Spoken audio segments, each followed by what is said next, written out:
Bonjour à toutes, bonjour à tous, bienvenue dans Demain Entreprendre. Je suis ravi de vous retrouver sur Demain TV et on va commencer par parler de la réhabilitation des bâtiments. En prendre soin, c'est une démarche essentielle pour les inscrire dans une meilleure préservation de l'environnement. C'est de ce constat qu'est parti l'entrepreneur que l'on va recevoir tout de suite et il va nous expliquer ses petits secrets. Et c'est Guillaume Milot qui est sur le plateau de Demain Entreprendre aujourd'hui. Bonjour. Bonjour Jérôme. Vous êtes le fondateur de la marque Rehearse. Rehearse, c'est la contraction de réhabilitation et de Earth comme planète en anglais. Votre métier, c'est donc la réhabilitation de bâtiments. C'est quoi la différence entre la réhabilitation et la rénovation ? Alors la rénovation, quand on parle par exemple de rénovation urbaine, on serait capable de raser des quartiers entiers. Donc le vieux est au service du neuf.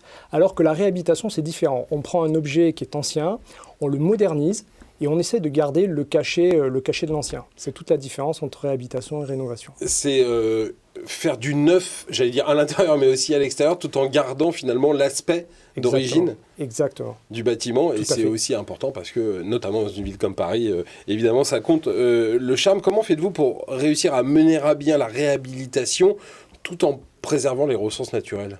Alors, un constat est clair, c'est qu'aujourd'hui, l'humanité rejette à peu près 50 milliards de tonnes de gaz à effet de serre chaque année.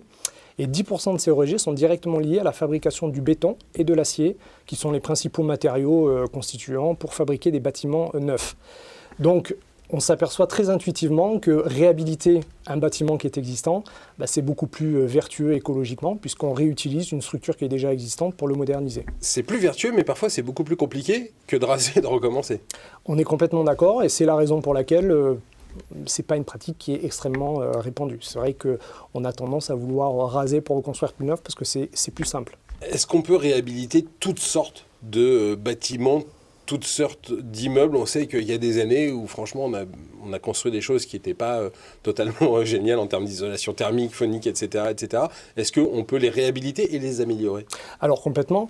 La réhabilitation, c'est avant tout la réhabilitation énergétique des bâtiments. C'est-à-dire qu'aujourd'hui, on a 35 millions de logements en France et il y a 7 millions de passoires, ce qu'on appelle des passoires thermiques. Donc la réhabilitation, le premier enjeu de la réhabilitation, c'est bien évidemment d'isoler la boîte de ces bâtiments pour qu'ils consomment beaucoup moins d'énergie. Ça passe aussi par l'utilisation de matériaux plus innovants. Est-ce que ça passe aussi par changer, par exemple, les systèmes d'aération, les systèmes de chauffage et ne serait-ce que les fenêtres ? Alors, lorsque l'on change les fenêtres, et surtout particulièrement sur les bâtiments anciens qui avaient l'habitude de respirer, nos anciens n'avaient pas de système de VMC ou de climatisation, donc le bâtiment respirait. Et effectivement, quand on modernise les installations, qu'on change les fenêtres, en fait, on crée une enveloppe qui est étanche. Et par là même, il faut évidemment traiter les volumes d'air qu'il y a à l'intérieur.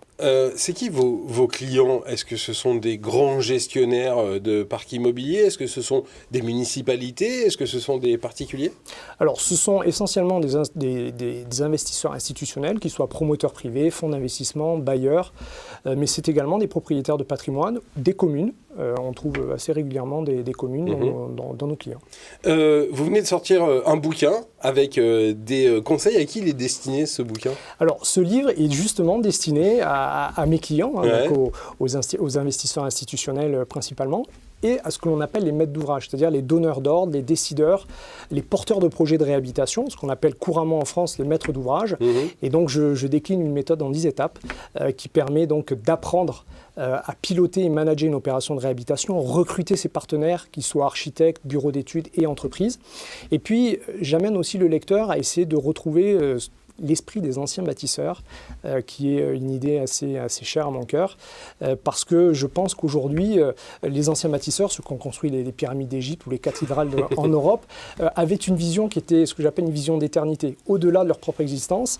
Et grâce à ça, ils ont relevé des défis technologiques immenses pour leur époque. Et je pense qu'aujourd'hui, les défis que l'on a à relever, on a besoin de retrouver cet état d'esprit pour se projeter au-delà de notre propre existence, vers un lointain futur, pour essayer d'innover et de relever le défi technologique de la crise climatique notamment. Voilà, tout ça donc en préservant les ressources naturelles. Merci beaucoup Guillaume Milot d'être venu aujourd'hui. La marque Rehearse, donc la réhabilitation de bâtiments. À très bientôt dans l'émission, il viendra peut-être nous raconter la suite. Restez avec nous dans Demain Entreprendre, tout de suite un nouvel invité.